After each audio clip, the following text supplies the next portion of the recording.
Hello, everybody. This is Marty Marion, and welcome to the Master Course. Today, we have a very, very special, very informative, more importantly, a very powerful session to talk about. And as you know, we spend a lot of time, and we spend a lot of money, and we spend a lot of resources trying to figure out who our targets are and what kinds of messages should we put out there. How do we craft our ads? How do we create our websites and our web content? How do we create our social media? How do we engage our audience on social media and through email and through whatever channel, PPC, that you might be using to drive your intended target traffic to your destination? And we spend a lot of time worrying about testing and this tactic versus that tactic to get more of the people who come to our destination to take the action we want them to take. Whether it's a sign up, pick up the phone, make the phone ring, fill out a form, buy a product, a subscription, ask for an audit or a proposal for your services. Whatever that action is, we're going to refer to that today as a buying action, because it brings your prospect one step closer to the magic moment when they pull out their credit card or log into their PayPal and they actually engage the purchase. And it sounds pretty simple. Find your target, speak the right words to them, welcome them when they get there, sell them your stuff. But it really isn't that simple. For 70 years, the great masters, David Ogilvy, Ted Bates, Trout and Reese, Leo Wunderman, have pioneered understanding what is it that makes someone take an action. And the psychology that's involved in that is actually very, very complex, but it's very, very clear once you see it. What we're going to do today is we're going to spend time going over part one of the psychology of the consumer and client decision-making process. And then when I finish doing my intro presentation, I'm going to welcome our very, very special guest, a good friend, a great colleague, and a super, super smart guy who's dedicated the last 15 years or more of his professional career understanding, testing, and perfecting how do you exert control over this psychological process that consumers and clients are going through when they're considering whether or not they should engage with your brand. With that said, I'm going to share my screen.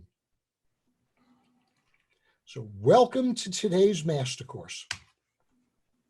As you know, I'd like to do a very quick recap so that those of you who may not have seen the last session are brought up to speed. We're going to talk today about consumer and client decision-making, and we're going to introduce our guest professional, Stephen Black. At the end, we're going to take some Q&A, and then I'm going to tell you what's coming next time. So in our prior session, we explored two different positioning ladders, the brand preference ladder and the ladder of influence. We discussed the variation in how different consumers perceive and the importance of controlling the perceptions that enter their mind, how they process it. Today, we're going to do session one of how consumers and clients actually make buying decisions. And as I said, I'm beyond over the moon to have Stephen Black with us to go deeper into the psychology of consumer decision making. And stick around because Stephen, every word he drops is pure gold, but he's also got a surprise for everybody. Mm-hmm. The psychology and science of how and why consumers or clients come to their decisions has been studied for decades, but it's still a hot topic of debate and disagreement, even by very successful professionals. There are many different schools of thought and many different strategies, but the majority of these, they actually don't succeed anywhere close to what you might think or what you might want. And the reason they don't succeed or achieve their full potential is twofold. They don't incorporate the science of positioning and depositioning. And they don't grasp and then integrate the real power of consumer psychology. So I like to say that when it comes to the whole world of how consumers make their decisions about buying something or engaging with a brand or a service or an agency or a consultancy, it's all about the process. So we need to understand what this process really is. What are the steps? Mm-hmm. And we need to understand the why that underlies each step of the process. Because the why, the reasoning behind this, is actually the most important component of understanding how you can control the process. Consumers, and this goes for clients, don't make buying decisions just because. They don't buy things just to get something. Well, sure, some people are collectors by nature, and some people respond to their impulses. Oh, that's cool, shiny object syndrome, I need to buy that. But most people buy something, engage something, sign up for something because they're acquiring something in return. There's an exchange. I'm going to give you money and you are going to do something for me. And what you're going to do for me is hopefully solving a problem that I have. And when the target gets to the point of saying, you know, I need a new agency, or I need to hire a mentor, or I need to learn this subject, or I need to buy a new laptop or a watch or a pair of jeans, or, you know what, I should probably add PPC to my marketing mix. This moment we refer to as the moment of problem recognition. What does that actually mean?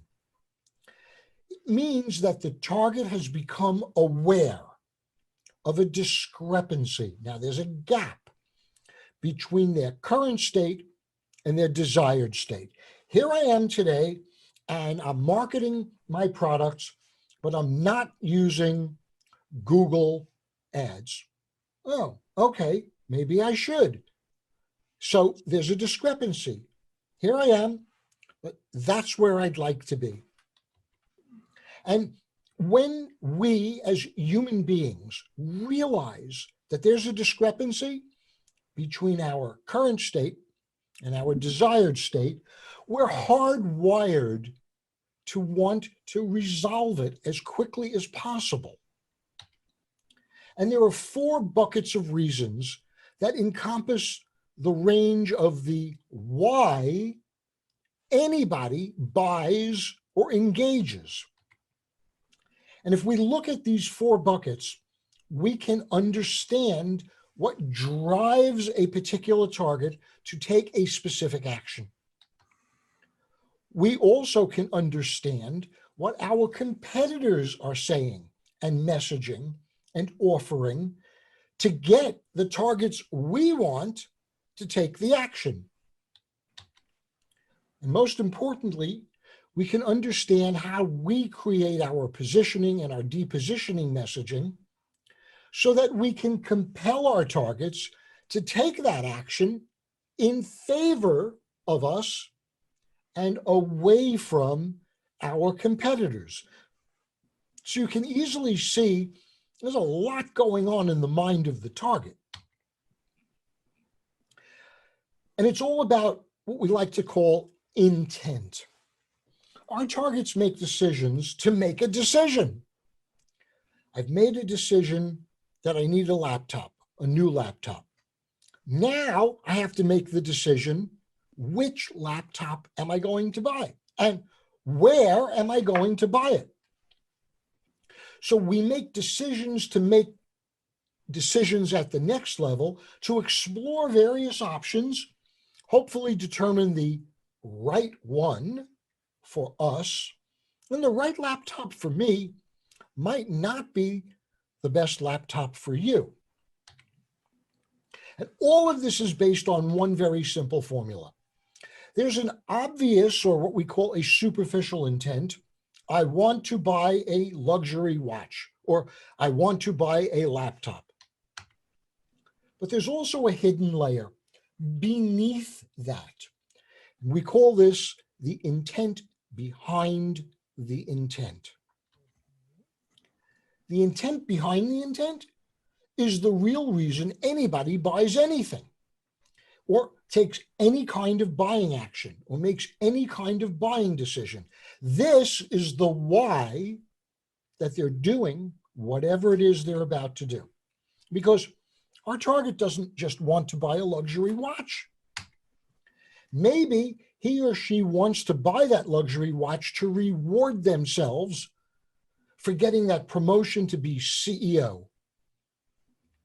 Or maybe he or she wants to buy a luxury watch just for the social esteem. When they go out, everybody looks at the watch and says, "Oh, he or she must be very successful." Mm-hmm.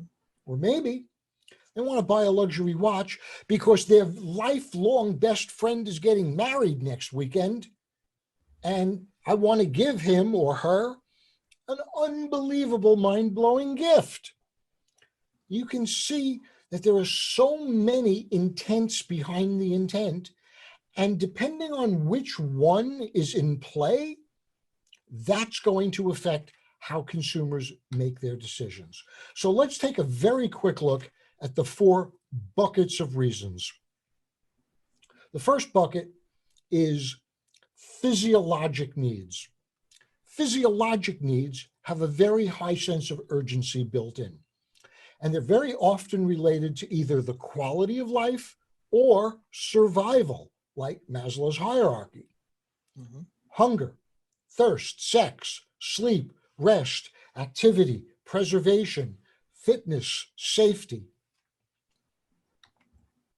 The second bucket are psychological needs, which also have a high urgency, but they're more often related to a personality type or a personality compulsion. For example, you all know someone who is a type A personality. They're always aggressive. They're always speaking. They always have to be the center of attention.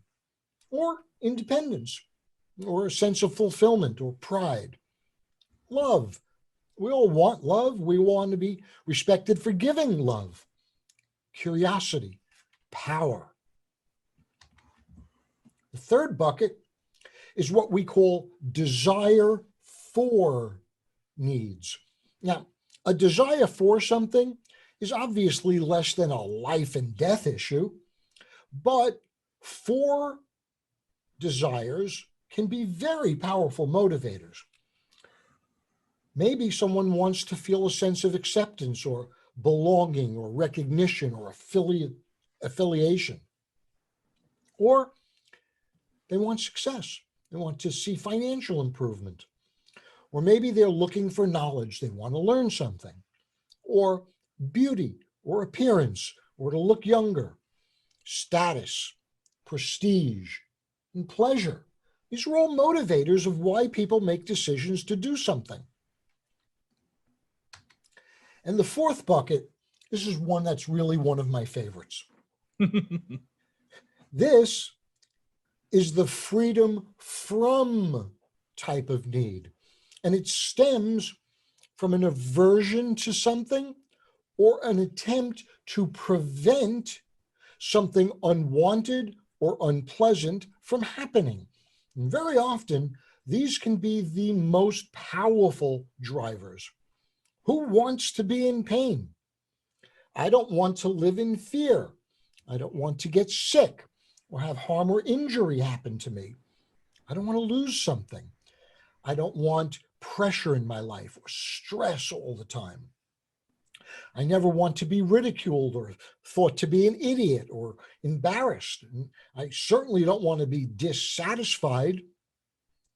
So when we look at the physiologic, the psychologic, the desires for something, and the freedom from buckets, this pretty much encompasses all of the reasons why your targets are thinking about making a change, engaging the kinds of services you offer, buying your products.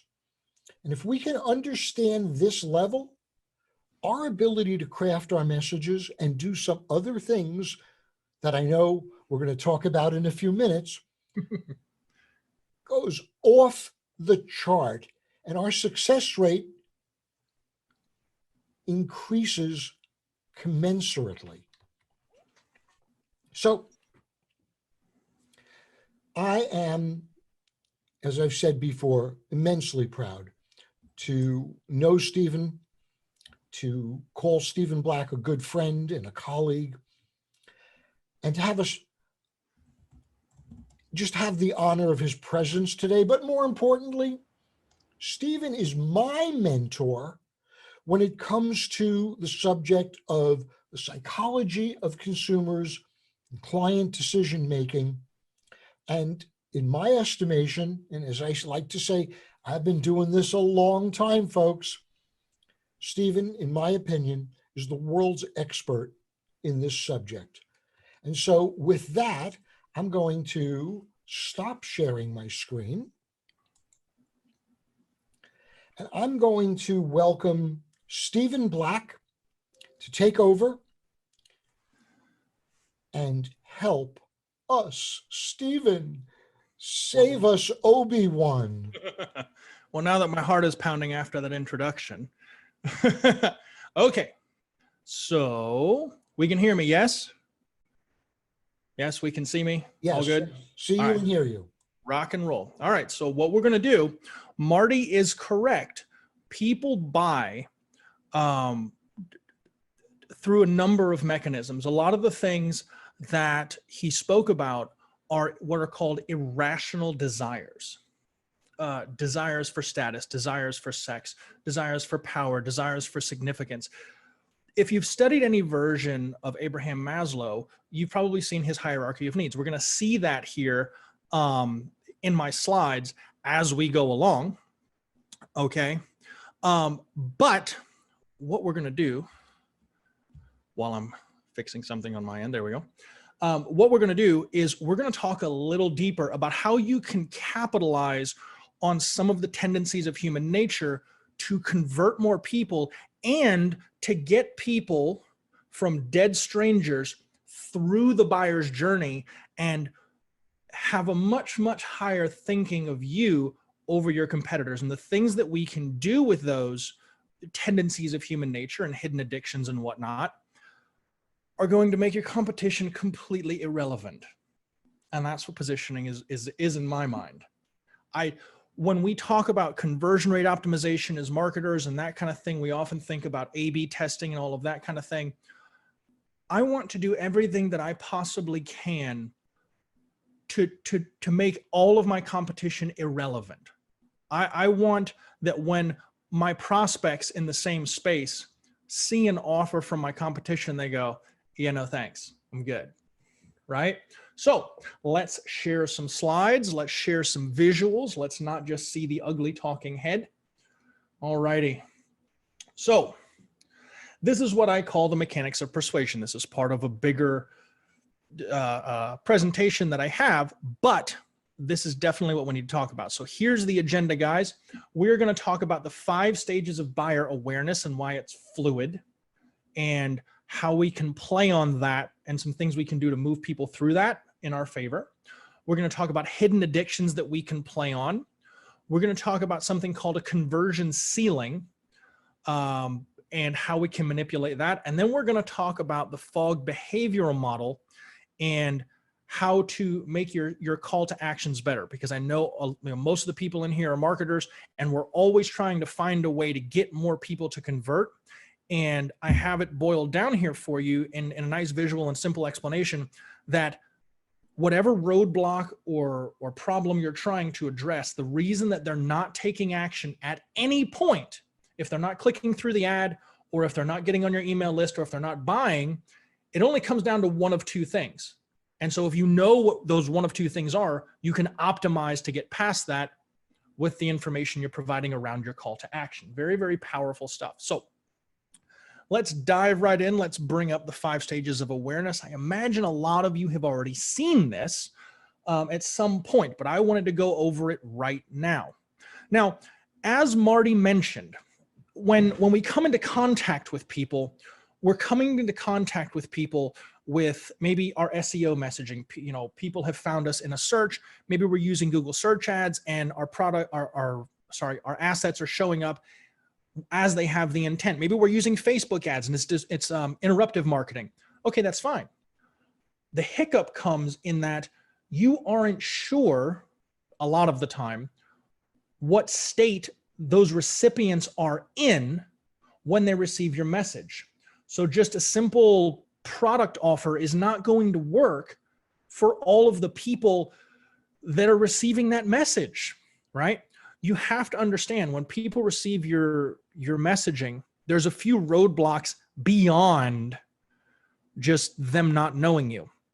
Number one, the only time that your offers are going to actually work, let's say it's a Facebook ad as example. Your Facebook ads can only take advantage and capitalize on the intent in the market of the people that receive your message who are both problem aware and product seeking. That's it. And so what are we doing for everything else? That's kind of a big deal.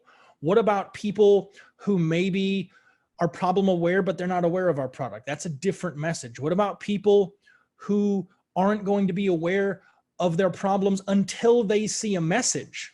What if we're selling, say, a sleep aid supplement, and somebody types in sleeping problems into Google, right? A lot of the people in this group are SEOs. We know how to capitalize on search intent. That's great, but that's more of a search term. That's not a product term. Am I really trying to bring up, some product ad to those people? Well, as Marty has talked about elsewhere, there's a big difference between competitors and competition, right? We know that our competitors are our direct competitors, people that are selling the same kind of product, but our competition is something else. What if the person that's having sleep problems has a genuine sleeping disorder?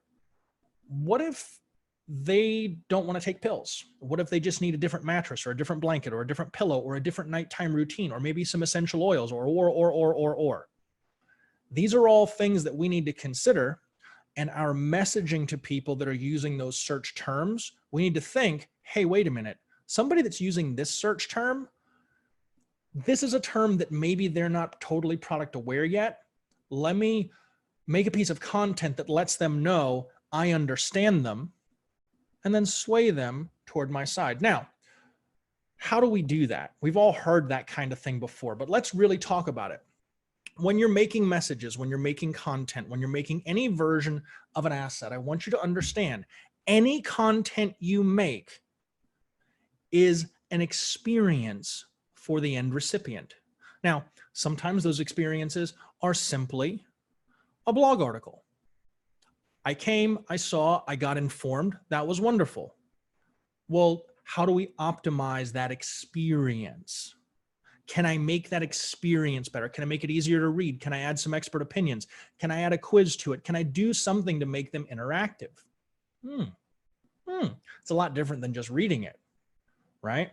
What people really want to know is, how much do you understand me? If you understand me, maybe you think like I do. Is there a place that you can point me to that I can get other opinions from people who share my experience and my opinion? And are you there? And then if I can trust you through all of that and I can see that you understand my problems well enough, maybe I'll buy from you. That's a lot of different mentalities to think about, right? So these are the 5 stages of awareness. You have people that are not aware of their problems or maybe denying their problems because it would take some personal demons that they would have to summon. That's the blue box here. You have people who may be problem aware if you bring up the problem. You have people that are problem aware, but they have no idea what products are available. You have people that are like, okay, I think maybe if I'm having sleeping issues, maybe I should get a natural sleep aid as opposed to a new pillow. I think that's the direction I want to go. Let me investigate those. And then of course you have the people who are product aware and they know about your product and they know about your brand and they trust you. Now, that was the tedious part. Let's get to the fun part.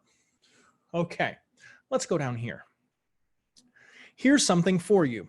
There are 5 types of people who are going to visit you on your website, on your social or on your social media, in your email, anybody that's ever going to see any of your content. Okay. You have the definitely yeses, the maybe yeses, the maybes, the maybe no's, and the definitely no's. These are the 5 types of people who are going to come across your content, your website, your offers, your anything. Okay. Now, when this all happens, you have what's called a conversion ceiling. That's this over here. I hope you guys can see that, right? You are only ever going to get the people who definitely want to convert, even if you got a terrible website and a terrible experience, okay? You have the people that if you improve the experience just a little bit, maybe even a simple retargeting ad or a personalized abandoned cart email, yeah, okay, they'll convert. On the other end of the spectrum, there are people that visit you that no matter what you do, they're not going to buy from you. Okay, why am I worried about them? You also have people that are the maybe no's that even if you improve the experience a ton, you give them everything you can think of, they're still not going to buy from you. That's what's called the conversion ceiling. You're never going to get 100% of people to click through your ads or get into your email box or buy from you. Okay, so I'm not worried about the maybe no's and the definitely no's. I'm worried about the maybes, okay? The maybes are where you're going to have the most sway and are going to be able to persuade the most. Now, how do we differentiate ourselves? How do we have different experiences? Okay. Now, below here, you can see that I've written out what I call the 4 stages of business, or the 4 things that you have to cover. If people are in the attraction stage, if I'm just getting them to come and see me, well, I'm competing the same as you with SEO and with advertising and with a website and, you know, maybe with a social media presence. How can I create a better experience, something more interactive, something more value ridden? And we're going to talk about what value really is in a second on that attraction stage. What about once they've touched us, once they know who I am? What about the conversion stage? What can I do? What can I obsess about as far as the experiences I put in front of them, the choice paths on my website, the information I give them and at which time, and how relevant it is to the questions that they're asking? What about my deliverable? Once they click order to the time of the unboxing, how amazing can I make it? And then retention strategies. All of these things are not things that a lot of your competitors are thinking about in terms of capitalizing on the maybes, because this is where you can really get creative and gobble up more of the market space. Okay, so let's go deeper. Let's go deeper. Let's talk about some of those other things that we can play on. Now, I talked about, there's the PowerPoint. I talked about making a better experience by giving people things that they find valuable. If you're a marketer, obviously you're in this group, you've heard incessantly, you got to provide value, you got to provide value. But what is value? Value changes per person in the space that you're marketing to. Okay. Value is very simple, actually. What can I do to fully understand the most burning questions that are being asked in the space? And then how can I create the best experience possible to answer those questions in a real deal way that's going to allow you to stop searching and have your questions answered? Or if I'm talking about a passion pursuit, like the spaces a lot of us sell within, how can I take them further into those passion pursuits? Because if I can do all of that before I make an offer, I've built authority in a space. I have built trust in a space by being consistent and not asking anything of people. I have also built reciprocity. And this is a big one. Reciprocity. When somebody gives you something, when somebody does you a favor, when somebody does you a solid, you want to pay them back. We all have that family member, and it's that time of year where they're going to call us, hey, can I do this for you? Hey, what about this? And you go, no. Because you don't want to be, burdened to your brother and have that hanging over your head. We all know that. No, I don't want you to do me a favor because I'm going to feel like I have to do it back. Guys, when you build a pool of people in a community or an email list or whatever, if you consistently answer their questions, you've given them a reason to engage, you provided value before the purchase, and that builds trust and reciprocity. When you make your offers, you're taking bigger advantage of those maybes. It's simple as that. So what I do, very, very simple, something you can do right now. If you take your main keywords in your space and you go to something like Quora.com or AnswerThePublic.com, you can see what questions people are asking. Why not join the same spaces on Facebook in discussion groups? Have you ever heard of a focus group where somebody asks a bunch of questions and analyzes what people think for maybe product development or something like that? What do you think Facebook groups are? Like, that's all they are. So if I want to go in a space and I want to think about selling into a space and I have a product idea, I'm going to go and join all of the relevant Facebook groups that are active and learn to speak the language as much as I can and index what questions they have so that I can answer those in my own space. Because guess what? The answers are already out there. All I'm doing is showing them that they can get the better answers and a better experience in getting those questions answered in my space. And once you do that for somebody, they trust you more. They trust that you understand what their problems are. Give. And when you make the offer, they're going to say, you know what? Well, I trust what they have to say. Even better, if you can make a community happen, right? If you can make a community happen and get people moving on the same topic, guess what? You're an editor of a magazine. Your community and the content you put in those communities is just more information into that magazine. The people that continually re-engage in your communities and read the posts and comment and everything else, guys, the conversations drive purchase demand. And you've also now taken advantage of crowd mentality. Because if people are in a group amongst their peers, they trust people who are on the same pursuits they are and have been through similar experiences to give good advice. If you can position yourself and your brand in a community of people that all talk about the subjects that go around, your product. Let's say you're selling mountain biking accessories. If you go to the trail riding enthusiast groups and you start participating in those discussions and you can provide helpful answers to people, guess what? People are going to start trusting you and following you and asking you questions. Absolutely. It just works that way. And then guess what? They're going to want to know where they can get more of your information. And now you take that little seed, you start building your own community. It's really, really easy to do. Done it multiple dozens of times. Now, we good on all of that so far? Yes, no, maybe? Are you with me here, Marty? Because I'm getting ready to go real deep. Go looking for at it. the chat box over here. There we Absolutely go for it. This is amazing material. Okay. Good. All right, rock and roll. I just want to make sure that I haven't totally lost everybody yet. All right, good.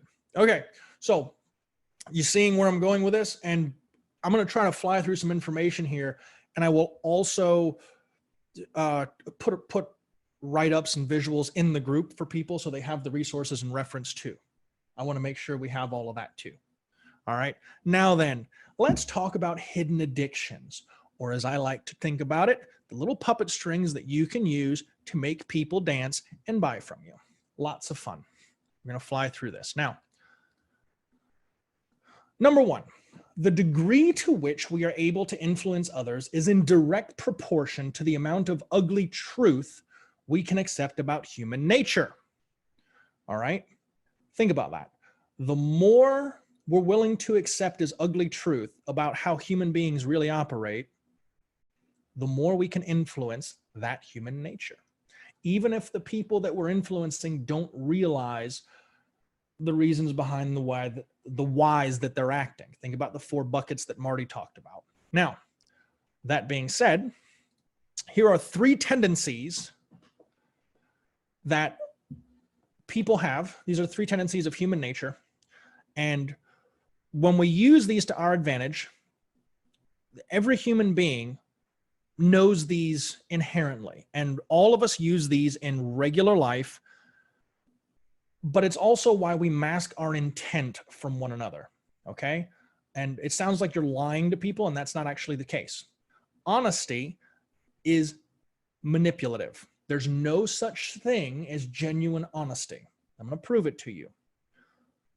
When you're honest with somebody, you are only being completely transparent because you want to have an effect on how they view you. Tell me that's not dead manipulative. When you're dating someone brand new and you want to just kind of keep all that baggage behind you over there, and they're like, well, what about this? Oh, this is how things are. I'm honest. I'm open. I'm trying to show you that I'm a good person. Why? Because you're building trust. All right. Now, in marketing speak, here we go. Point number 1 of 3. People resist unwelcome attempts to persuade them. Give them something to push against and they will. How many times have you seen a Facebook ad on your phone and you're like, oh my gosh, go away. I just want to hide all these. Everybody does that because we resist unwelcome attempts to sell us anything, even if we're looking for something. When's the last time you went to the electronics store and the guy comes over, you're looking at TVs? Can I tell you about these TVs? No, go away. Because you're resisting being persuaded. Happens all the time. All right. Now, when we're selling anything, we want to answer people's questions directly in our content, in our messaging, because we want people to have a reflex. Conversions happen on reflex. If people have time to really think about things, then they're going to have time to resist. You want to give them all the reasons and get them to just say yes in their own mind. All right. Now, if we can't make direct pushes at people, what's the next part? Well, people can't resist what they can't detect.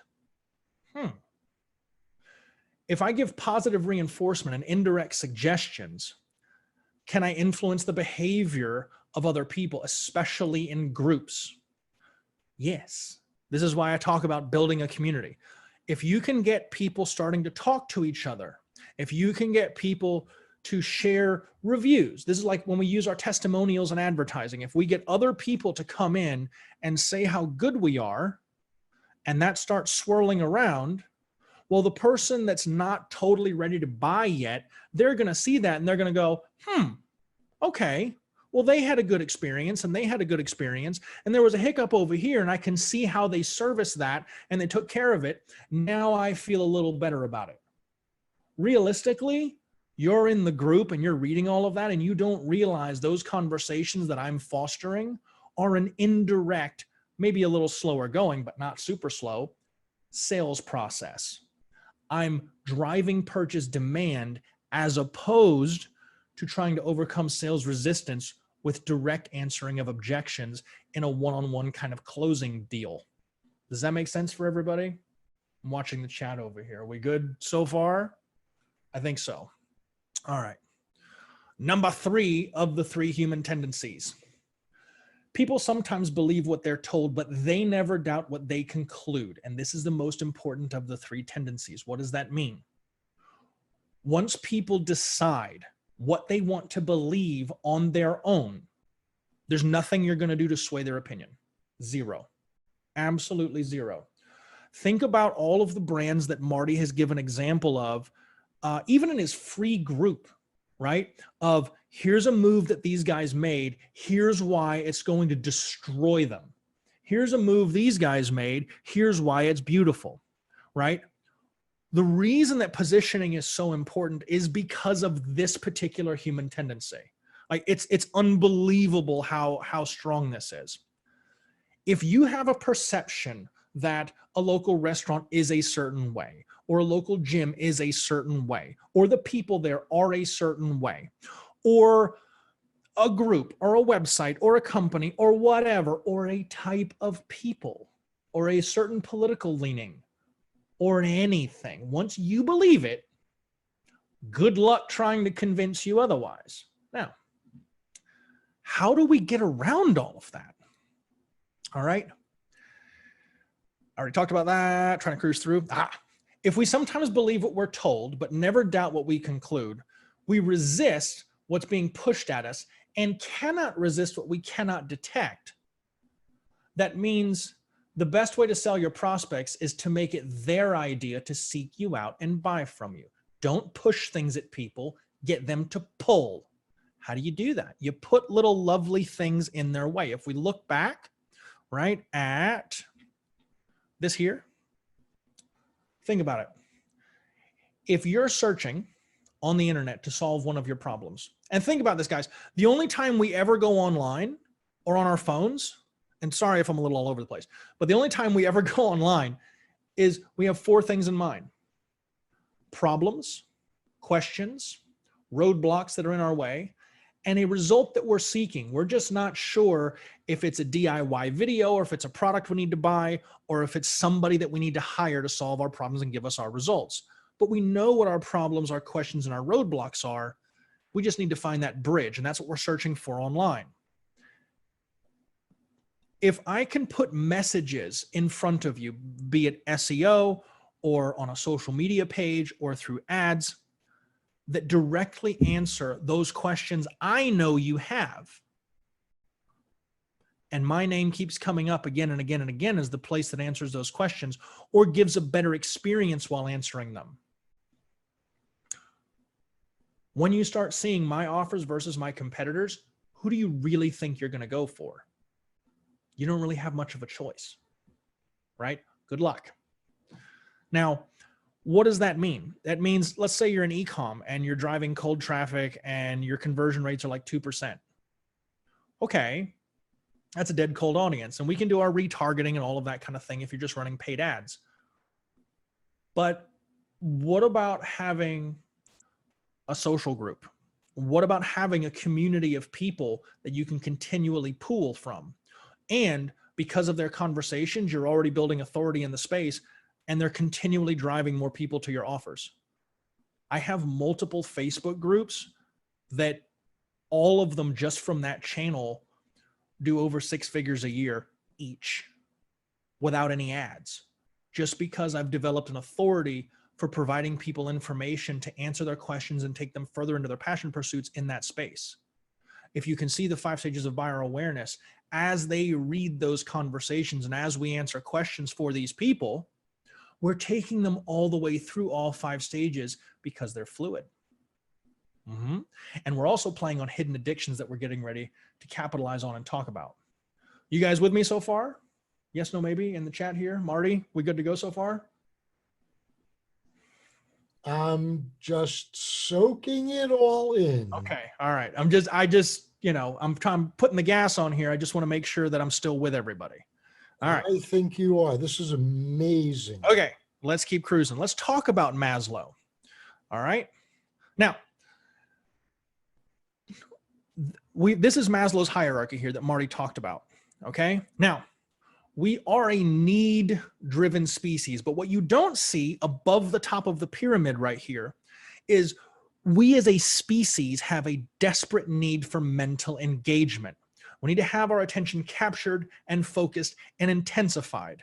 All right. And while it doesn't appear on Maslow's scale, it can override all of this.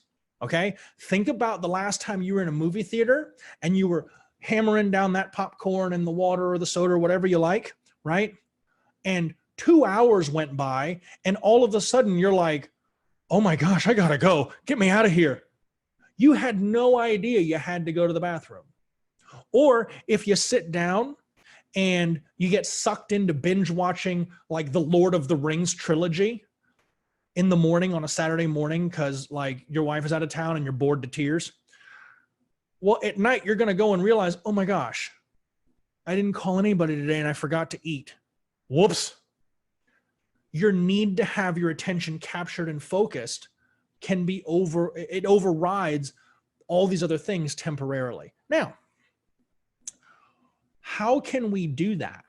How can we do that at each stage as we go along? Well, I talked about knowing what people want to talk about, knowing what they want themselves. Now, guys, the worst way to discover what people want is to ask them. It's absolutely the worst. Because more often than not, we're the last people to know what we truly want. Okay? If you look around, the evidence for this is kind of inescapable. When's the last time you asked your significant other, what do you want to eat? I have no idea. Last time, if you have kids, what are you wearing today? I don't know. I hate everything. Don't do that. Give them red shirt, blue shirt. This is all you get, right? I call this engineering choice paths. You make it easy for people to go from one spot to the next, and you create a truly engaging, immersive experience all the way through. Most of us as marketers, we understand what a welcome email sequence is. And we would all love to get better open rates on those email sequences, right? I'm going to go back to this slide for a second, this whole focus and engage and intensified thing. Well, while most of us may have, say, a 5 email welcome sequence when people opt into our email lists, have you ever considered making web pages that parallel the information in those emails to give them a more immersive experience? So they get email 1, and if they open it, they go to a dedicated web page that answers one of the most burning questions, gives them real actionable steps that they can do to get their problems handled, to take them further into the passion pursuit. Here's what you can do. Here's how you can get involved. Here's some things to think about. It's a full breakdown of some things you can do there. And I'm going to actually bring up something else because I'm going to give this to the group while I'm thinking about it, Marty. That's the one. Bingo. Now, I know that a lot of us, as we sell things, have a big problem trying to figure out, let me shrink this down so you can see this. There we go. What kinds of content we could make to answer questions. Because if I just make a blog article, all of my competitors are going to make blog articles. What can we really do? Check this out. I'm going to give this to everybody in Marty's group to make this available. I'm a content guy and a deep content guy. Guys, this is 85 different ideas that you can spin your content. If I know what questions people are going to ask, can I make a series? Just as example, where is it? Single greatest tip. Here's some best practices. Here's a how-to guide. Here's a how to choose. Here's a DIY guide. Here is, a personal experience that I've had that was a complete failure that many people try to do, but here's why it didn't work out for me. These are all different ideas that you can use to answer questions in a more engaging way on top of like quizzes or social contests. I haven't even talked about those that I'm going to give you guys just so you have that. So when you start getting ideas, you can spin it and move it. Should be a lot of fun. All right. That way you have no reason not to say, I can't think of a way to make a better experience and make it more engaging and make it more intensified. Is that cool? Is that's good, Marty? We're going to allow that. All right. I don't even have the words Let's keep cruising. to say thank you. Good. Let's keep cruising. All right. Okay. And you guys will be able to dive into that more later. I'm going to show you that. All right. So to find out what people want, as Marty said, we have to look past their words. We have to understand what moves them to act in spite of their conscious desires. And there are 7 hidden addictions that we can deal with that help with this. All right. Now, addiction number 1, and I'm going to fly through these guys. I'm not going to read all of these to you. People need to feel needed. And I don't mean that people need to feel like they're part of a community. That's a little different. People need to feel needed. People are drawn to people who need them. And this is what's seductive about it. If you can position your brand and give people a reason to get involved with your brand, and that you need them to do something because only they can do it, they're going to bite really, really hard. Okay. Now, are all brands in a space where we can do this? No, can't do that. All right. And there's a huge difference between telling people that they're needed and actually making them feel needed. All right. Think about it like this. If I want to come out with a new product, do I come out with a new product, or do I test what all the drop shipping competitor guys are doing? No, dumb. I don't even, that's the only word I have in troglodyte speak that even captures that. Okay. I want to go to a group, even if I don't have my own group. Let's say I wanted to sell within the scuba diving space. Okay. Right. I don't want to go in and say, hey guys, I'm developing this product. What do you think? Or if you could have anything in this kind of product, what do you think? Don't do that. I would want to say, hey guys, I'm looking for something like this. Maybe it's a product they already know, right? Maybe you have a link to a competitor's product. But I was wondering if anybody had one that also had XYZ feature that you're considering adding, or differentiation in the product that you're considering making before you spend thousands of dollars on development. And what's going to happen is people are going to say, hey, wait a minute. This company is already doing that. It's amazing. Oh, good. Glad I know about them. Or they're going to say, hey, this company tried that 2 years ago. It was terrible. Here's why. Good to know.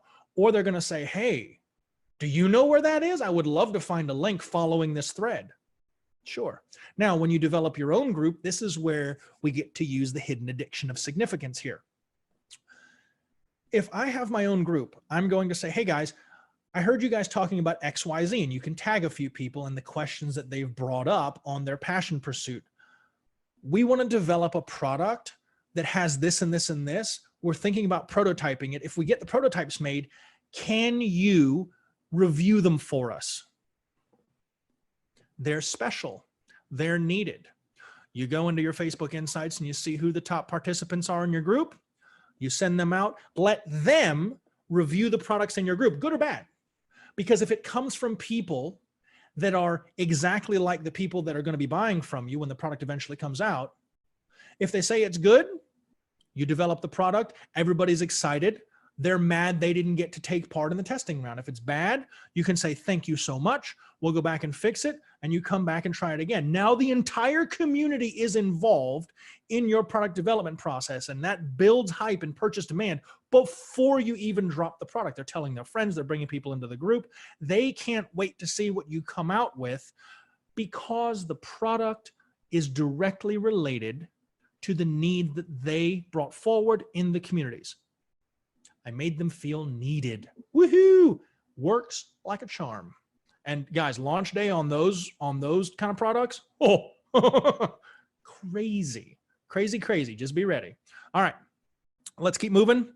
And again, I'm going to give you guys these slides.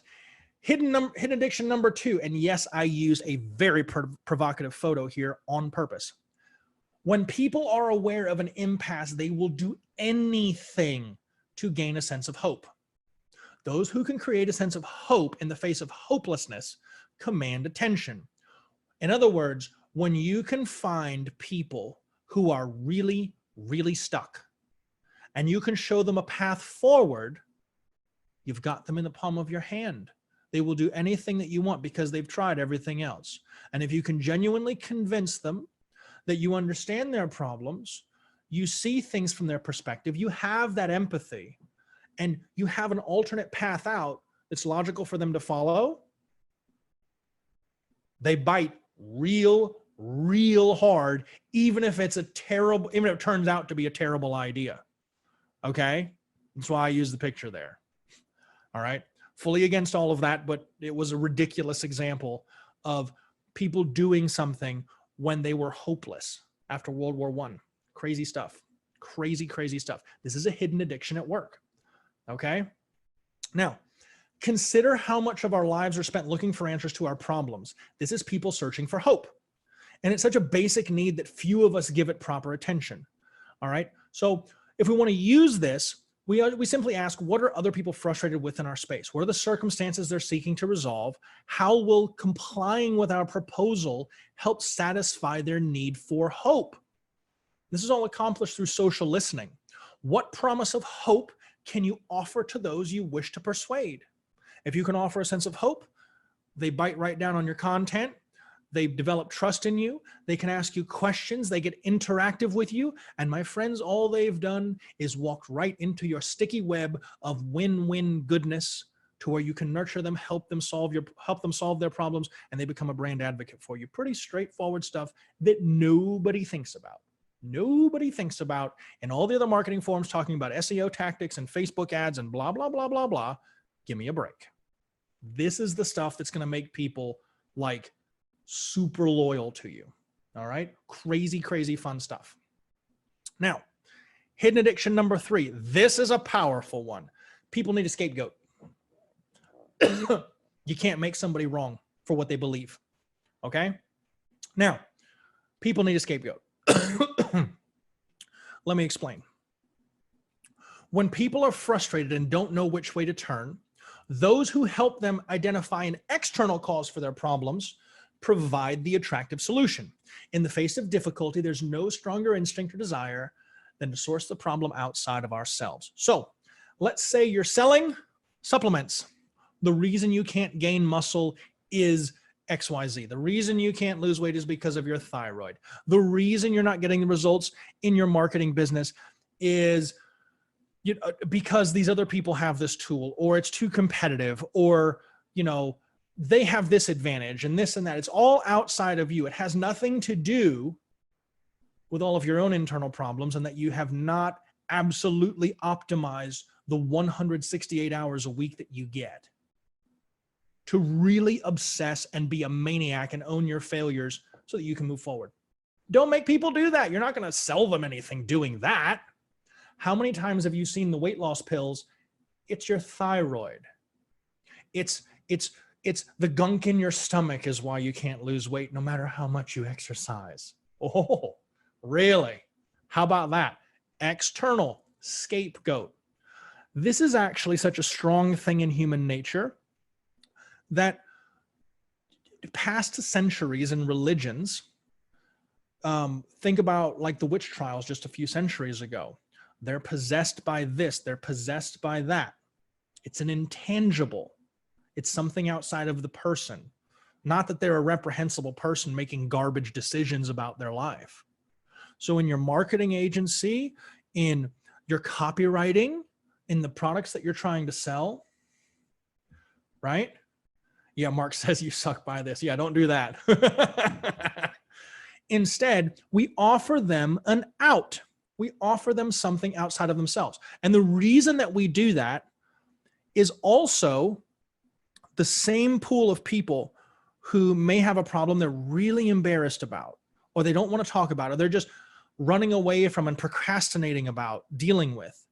If we can offer them a scapegoat, we made it to where they don't have to own that embarrassment or failure, right? We can do that in our copywriting. We can do that in our messaging. We can make it to where our product helps them get past the roadblock that's outside of them. All right. I write all day long. Am I an intense on-page SEO guy? No, not right off the top of my head, but I can use a tool maybe like Surfer SEO or something like that to help my process, right? Me personally, I know I don't know that a lot of people who fancy themselves as SEOs, if I positioned that tool as, hey, here's the tool you can use to get an advantage when you're not a great big agency with lots of people working on your team. This is how the little guy gets ahead. Ooh, it's an intangible scapegoat, right? Let's keep cruising. Okay. Here we go. This is important. I have some important notes here. So there's this like big movement right now that everybody says, oh, well, you got to take responsibility for your life. Don't do that. Don't do that. We just need an opposing force. All right. We just need an idea, a philosophy, or unfortunate set of circumstances that's beyond one's control. The reason you can't do this is because of the other political party, or the reason that you're having such a hard time with this is this other villain that we can all kick sand at together. Think about that. That feels good to people. It's a scapegoat. That's all you're doing. Okay. Now, when you do this, if you can uncover how to cast responsibility outside of your prospects, you're going to meet one of their basic human needs before you even deliver your product or service. Pretty straightforward stuff. If you want to drive curiosity and get the click, which is what your advertisements are doing, what you really want to do is you want to invoke curiosity. Nothing's going to make people more curious than the hidden secret thing that they didn't realize that was getting in their way.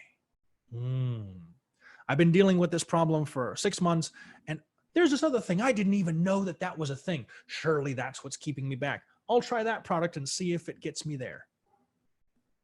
Yeah, that's all that is. Easy stuff. All right. Number 4, people need to feel noticed and understood.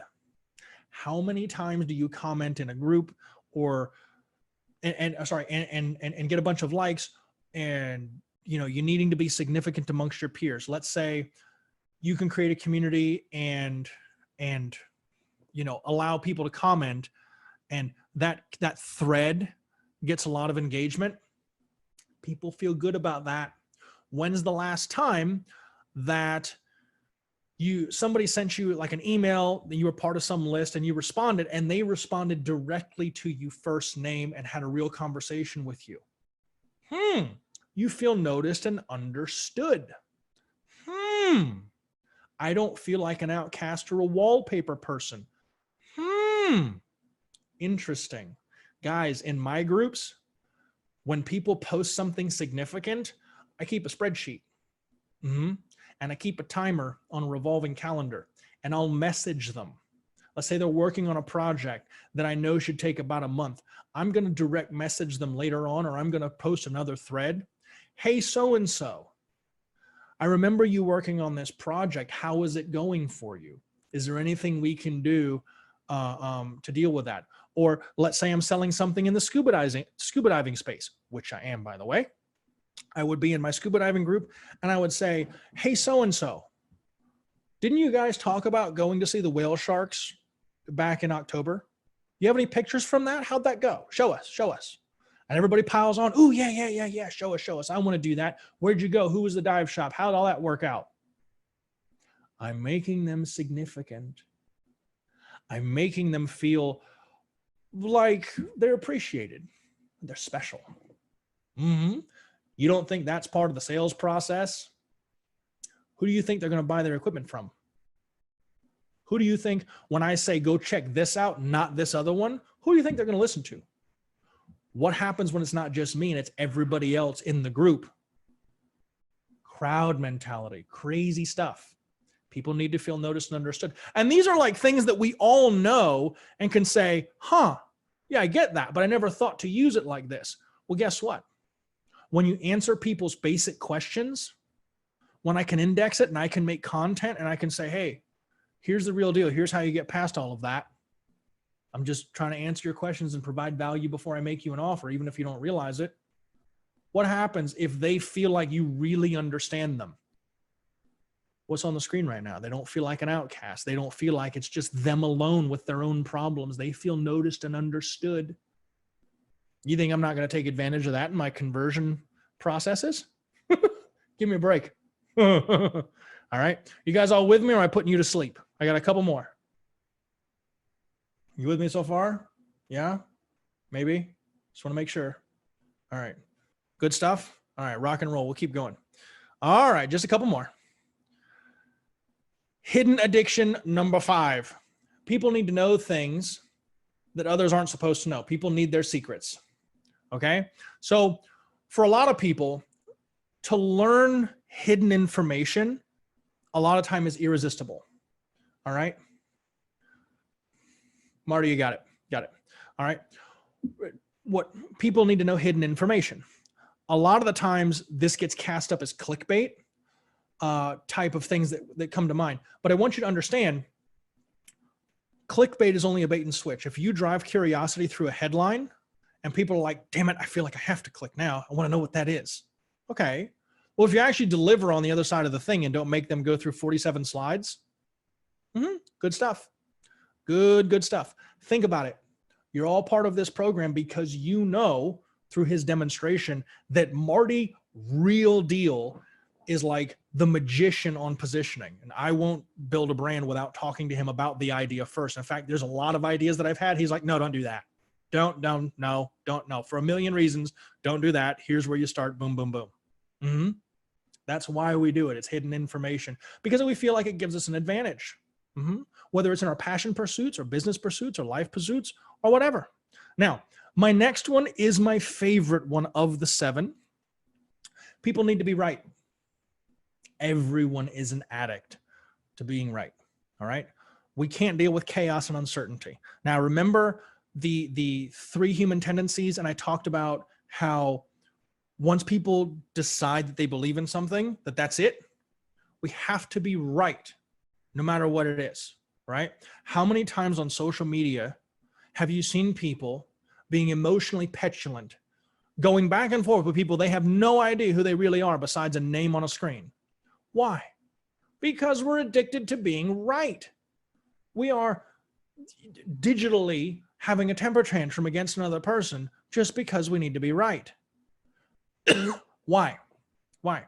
Because we feel like if we're not right, then it's not that we're wrong and we're embarrassed. It's that by not being right about what we truly believe in, after concluding it ourselves, that means that we don't know how to interpret the reality around us.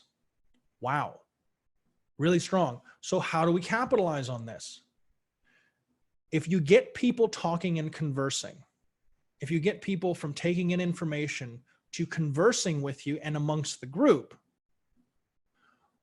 all you've done by providing a pool of enthusiasts in that group is you've let people have discussions and places to both be significant, be right about something, share with their peers, seem important, all of that kind of thing. Pretty powerful stuff. Now, number 7, as I skip through here, people need a sense of power. All right. People need a sense of power. And it doesn't necessarily mean power itself. It just means they need a control over the outcome. All right. And it can be something as simple as you see on the screen right here. I'm going to start live streams. When do you want this to be? It's for you guys. And now all of my live streams have almost 100% engagement once I give it 48 hours for the replay. Like almost all of them are 100% watched by all of the people in this singular group right here. But I gave them a place to say, hey, we want it this way. And when I do these kind of things, when I make content, hey, do you guys want it this way or do you like it better this way? Oh, no, dude. We need it this other way you haven't even considered. Oh, okay. Well, tell me what you want so you can keep on nibbling. Of course, I can make it that way. I didn't realize that. I'll make it your way. That's just fine. That's what you really want. You give people a sense of power. But what it really does is it gets them involved. And when they're involved, they're not going anywhere else. They just need you to make them an offer. Now, let's move forward because I could go all day on this kind of stuff. Okay. And I want to talk about the Fogg behavioral model. Where is it? I put it up here. Yes, no, maybe. It's here somewhere. Where'd I put it? Yes, no, maybe. Fogg behavioral model. It's here somewhere. Doggone it. I had it. Oh, it's over here on another screen. Sorry about that. This one. Fog behavior model. All right. And guys, I know I'm throwing like the water hose at you, but you're going to have a lot of information in the group breaking down all of that. And I'll see what I can do about making the slides available too. Okay. And then I'll go back through and help everybody figure out how to apply a lot of it, because I really enjoy being in Marty's group and I want to do whatever I can to help him. And he's like a super good friend of mine and I get excited. So anyway, fog behavior model. This has to do with people doing what you want them to. There's only two reasons they don't. It's ability or motivation. I'm going to show you. It's actually really easy. When you offer somebody something, hey, I would like to get your email. Enter your email here. Okay. Well, guys, this is the action line. If they can get them above the action line, it's going to happen. Right? Yeah. For everybody that's like, okay, I get the idea, but how do I apply it? We're going to go deeper than that. I just want to do it in articles in the group for you so it's actionable, because otherwise we'll be on here way too long. I don't want to do that to Marty. We're trying to draw it down here. This is one of the last things. So this one you can use immediately. All right. The action line, the green line here, this is if people have both the motivation and the ability, they're going to do what you say. If they're lacking one of them, they're not going to do what you say. Let's take the simple example. Sign up for my email newsletter. Okay. Putting in their email address, pretty easy to do. High on the ability. But if they don't do it, they didn't really have the motivation. How do we give them the motivation? Well, we have to obviously incentivize what they're getting for their effort. Can I answer their questions? Can I make a dedicated microsite that takes them further into answering their questions or sorting out some of their issues if they're that way? Can I give them, a special discount if they're on a product page and they're wanting to do an exit and I have a join the newsletter thing, give them 10% off? Can I run a social contest or run a quiz where they can find secret information out about the problems that they have? All different things that you can do to boost motivation. The ability is actually really simple. You just type it in, right? But that's the difference. If you have people and you're making offers to them, say through a Facebook ad, and you want them to click through and buy your hoodie as example, okay? Maybe they really, really, really like it. They're like, oh my gosh, that's just wonderful. I love it. Man, how do I get it? Jesus, $68 for a hoodie. Is it made of gold? They may love it. They may have the motivation. They may not have the ability. However, maybe they get to your site and they're like, I love this. Ooh, and I love the pants too. Geez, this stuff is expensive. Yikes.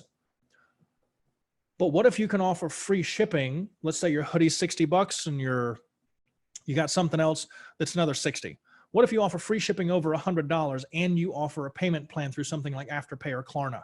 Whoa. Now you've boosted their motivation. They were already excited. And by being able to make payments, you've given them a better ability.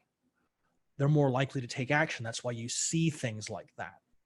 Okay. How many times have we all run upsells where you give a discount just to boost your average order value?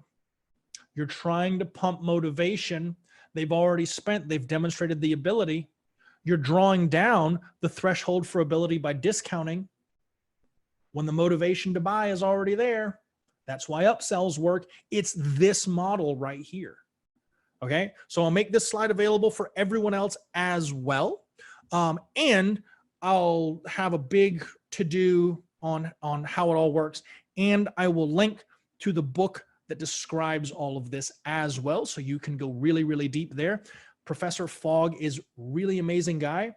He works in the, what's called the Behavioral and Persuasion Lab at Stanford University.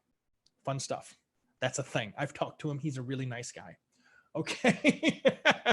What was the last thing I was going to speak about? I know I had one more thing. What was that? 5 stages, hidden addictions, and the fog. Yeah, there we go. All right. Now, here's the thing, guys. Marty mentioned it's my birthday, and I talk about this and a lot of other subjects, and I talk about it in a way to generate content. I use it in all of my copywriting. I use it in how I set up systems for my business, right? Just thinking about how can I create an experience that's going to optimize what each step is supposed to do. Get them from nothing to engaged. That's the attraction factor. Once they've landed on my site or I'm in their email box or they're part of my social network, I have permission. Okay, now I'm working on conversion. That's a totally different set of messages, a totally different feeling I want to give them. I've answered their questions. They've come inside to the dinner party. Now I need to make them feel like a welcome guest. When you want to make people feel good to where they're going to do business with you, I'm going to run with the analogy here. I'm drawing it down here, Marty. Cool. All right. If you get people to your websites, or you get people to your social pages, that's you bringing them in to your dinner party. Everybody at your dinner party is a potential business partner. They want to do business with you. They want to buy from you. They want to do something with you. You're going to exchange money for your services. Rock and roll. If you want to be a good host, this is the conversion part of your business. Once they're already part of your ecosystem, you're not going to talk about you. You talk about them and the things they want to talk about and how you can solve their problems. And if you can't do it, you know somebody at the party who can, and you're that helpful guy. Why? Because that builds their trust for you, and that's disarming. That's how it works. The more you can get them to participate in conversations or reading conversations of other people in the Facebook groups or online, the more you're driving that purchase demand. Oh, this is the party I want to be at. This is where my questions are being answered. I don't have to waste time screwing off and searching around anymore. I really understand this is what things are. Think about the Facebook groups all of us are in. Maybe you're part of 100 of them, but there's really only 5 or 6 that you go to, and probably only 2 or 3 that you really, really stay in very heavily based on the subject you're trying to deal with. Right? Some of us are very heavy on SEO, so we favor the SEO groups. Some of us are very heavy on Facebook ads, so we tend to the Facebook ads groups. Right? There's a million of them, but we only hang out in 2 or 3 of them. Why? Because those are the best dinner parties. And then when you make your offers, guess what? Some people that are part of your audience, part of your dinner party, are going to say, oh yeah, that looks like it's for me. But then you have to wonder, why did the other 95% not bite? It's either because they're not there in the process yet. They don't have the proper motivation by the 5 stages of the buyer's journey, or they didn't think that your offer was one to solve their problems. Okay. Or maybe they just don't have the ability to pay for it. Okay.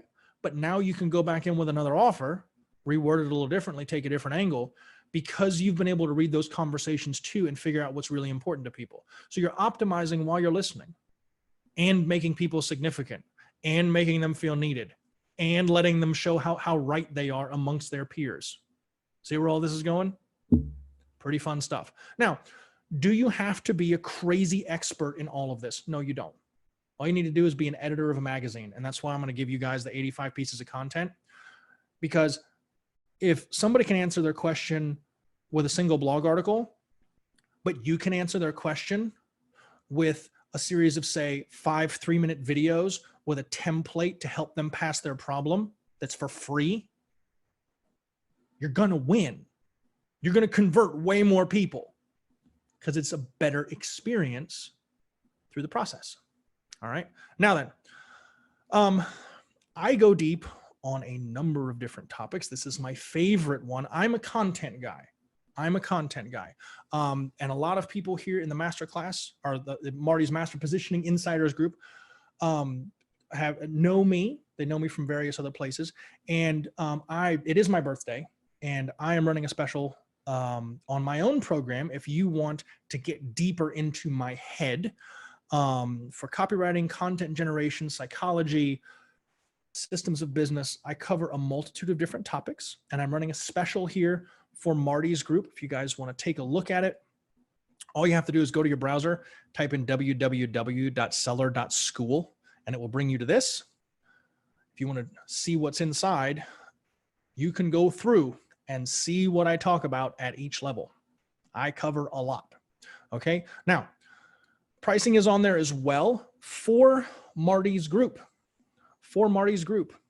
I have a monthly option and a yearly option. I'm going to actually talk about this while I'm talking about it. What you get access to the full video library. Okay. I make a step-by-step plan tailored to your business, whether you're an agency or you're a service provider or an e-commerce person or what have you.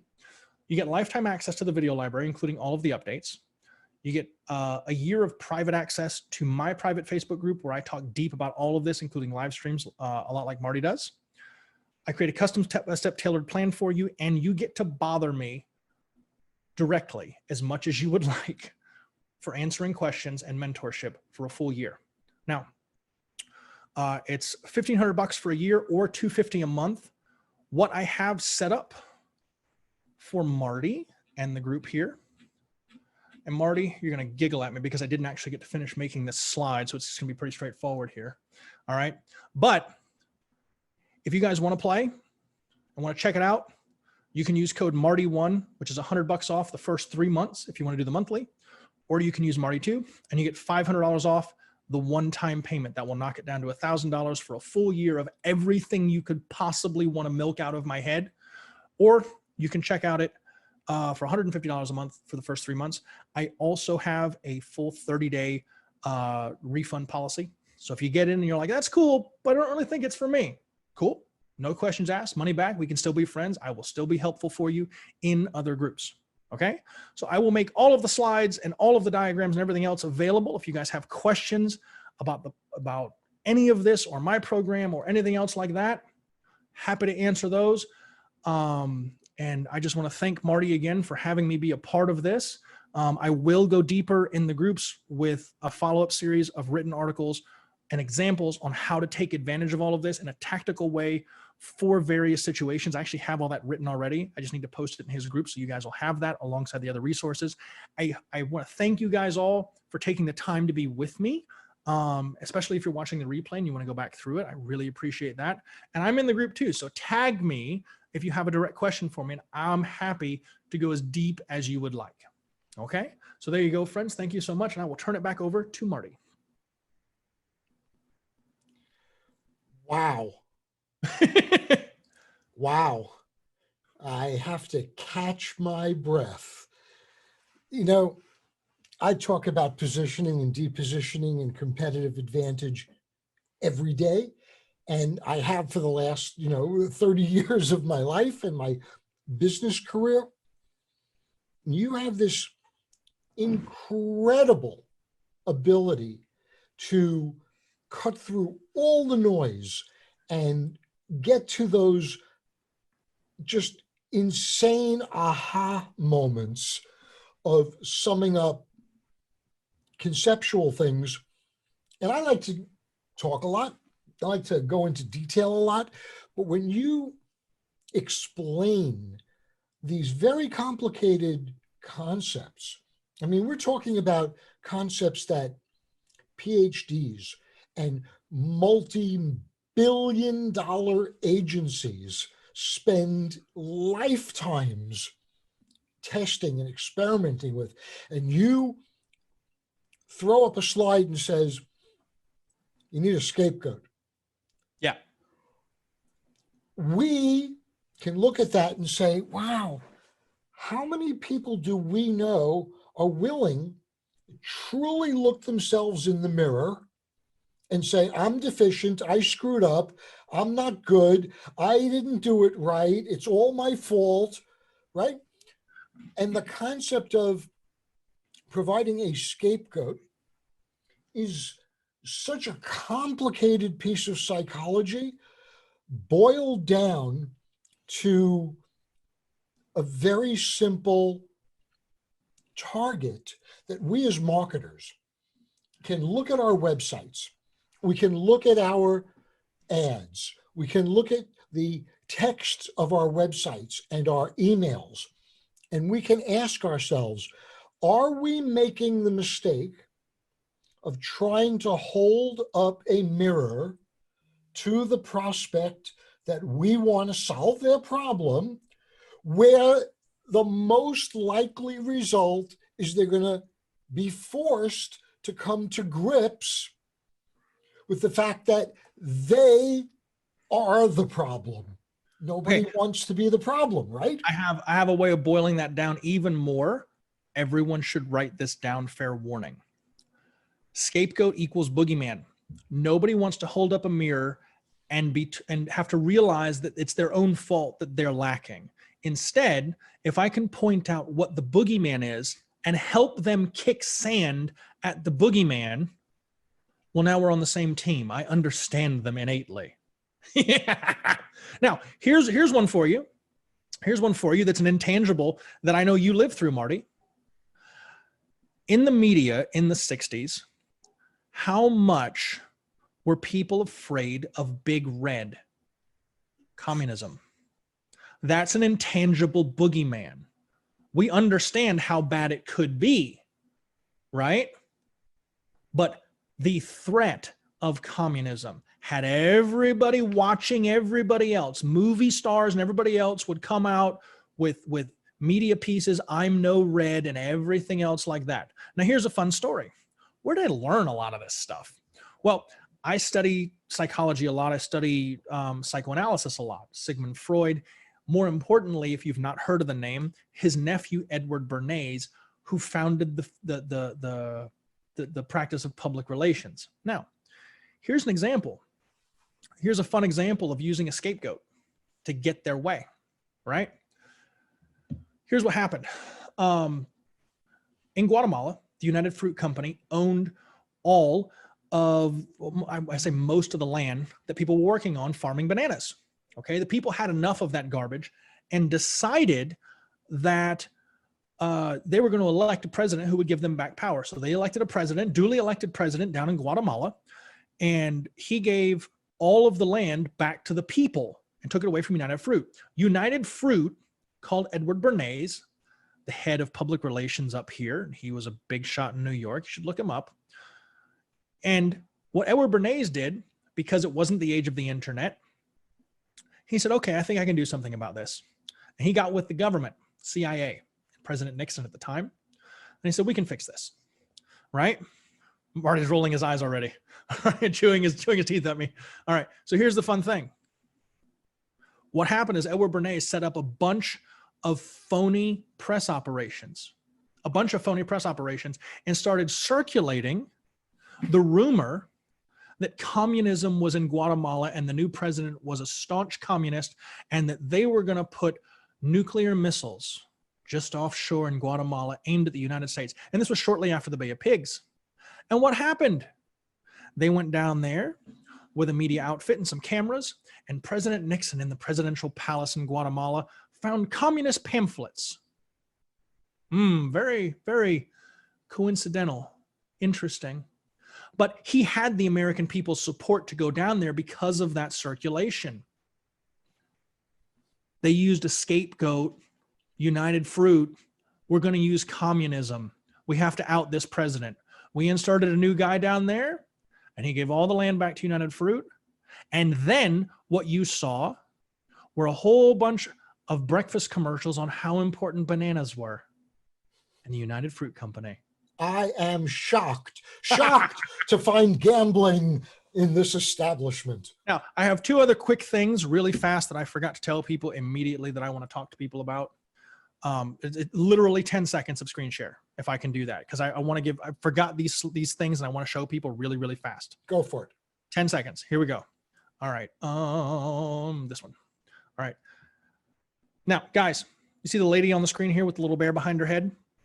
This is one of my favorite tools. We talk about making people feel significant, making people feel needed, making people feel special. I use this app on all of my Shopify stores. It's called Bonjoro. What happens is whenever the day is done, whatever purchases were made, I get a notification in my email inbox. All I have to do is click. I use my webcam, make a video. Marty, thank you so much for buying, this scuba diving mask and this today. It'll be on its way in a couple of days. It would be on its way today, but the crew's out celebrating. They went for a dive. They'll be back. You'll hear from us again. In the meantime, check out our Facebook group. I'm in there. The other people from the company are in there. You can talk to us there about your dives. Thank you so much. It's a personalized thank you video. That's the first thing they see in my sequence. What do you think that's going to do for my retention rates and my upsell conversion rates Woo, baby. I can't afford not to use that tool. Now, if they see that and I follow it up with an unbelievable unboxing experience, whereas instead of providing just an instruction manual, I provide something like this. Oh, well, that's going to capture their attention a little more. That's pretty interesting. That's a lot different. What is this? Oh my goodness, you've got my attention. I should probably take a look at what this is all about as opposed to just the product itself. I'm making the experience of unboxing it more special. I went through the extra effort. It might be a call to action to come and join us in the community. What do you think that's going to do for my retention and post-purchase conversion rates? As Marty always talks about, I'm not worried about getting them from 0 to 1. I want to get them from 1 to 2 to 3 to 4 to 5. I'm going to post the links to both of these in the group when we're done. Just wanted to share. There you go, Marty. Had to share that. Wow. So, but it's simple little things that you can do to take advantage of these holes in human nature that people don't realize that they love, but that they'll follow you to the ends of time for. As I will follow you to my the goodness. ends of time for your unbelievable experience, expertise, friendship, and most importantly, Stephen, for your willingness to share, because I think you and I, and many of our members, but you and I know this about you, we believe that the more you give, it comes back in spades. Yeah. And you're one of the most generous people I know with some of the most unbelievably valuable experience and information. And I appreciate you. I hope everybody else has been as wowed by this as I have. Just absolutely incredible.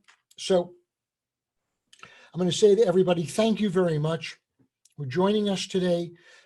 Stephen is going to post in the group all the links, all the information about his program and his very generous offer to our members. And please, absolutely feel free.